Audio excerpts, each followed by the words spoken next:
moved home and they wanted cable TV, no problem. The problem is it just needs to be in their room, in their space. It can't be in the common living area where everybody would benefit from that.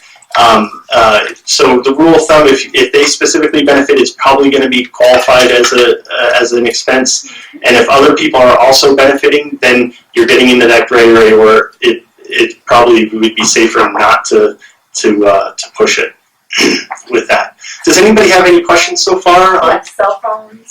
Yes, cell phones would definitely qualify. Sorry. Wait for the mic for the questions. I'll take it around.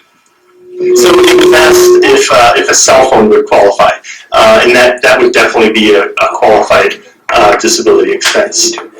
Yes? I have a quick question. So my son doesn't receive SSI because we went the child support route instead, which was much more beneficial to him.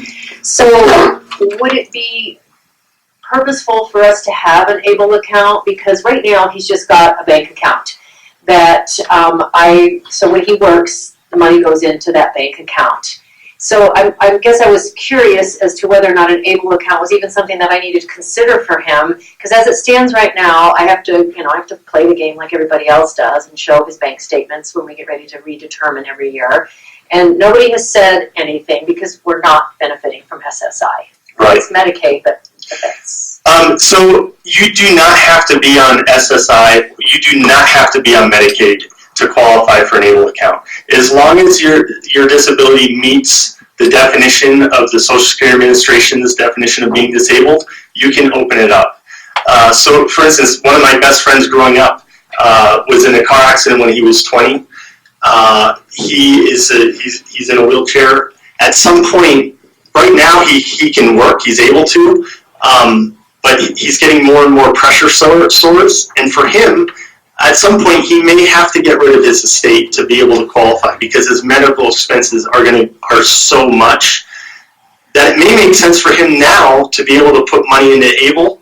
So when he comes to that point when he has to get rid of his assets, or maybe he's depleted, he can still fall back on that ABLE account to have those assets. So you do not have to be receiving services, and things can change where maybe now it doesn't make sense, but down the road it could in that circumstance. So everybody's a little different. It just depends. The other thing is the 100,000 mark. If you go over that amount, SSI is suspended, but Medicaid does not go away. No matter what the value of the account is, they would always receive Medicaid services for that. And I do a lot of presentations for that point where kids are still in school, but they're starting that transition process. And the ABLE accounts, an uncle puts money aside, or a grandparent puts a couple thousand aside for the individual, and now they're scrambling, trying to figure out, well, geez, they're over that limit, what am I going to do? An ABLE account can really help alleviate some of those issues by having that. It makes it very accessible for that.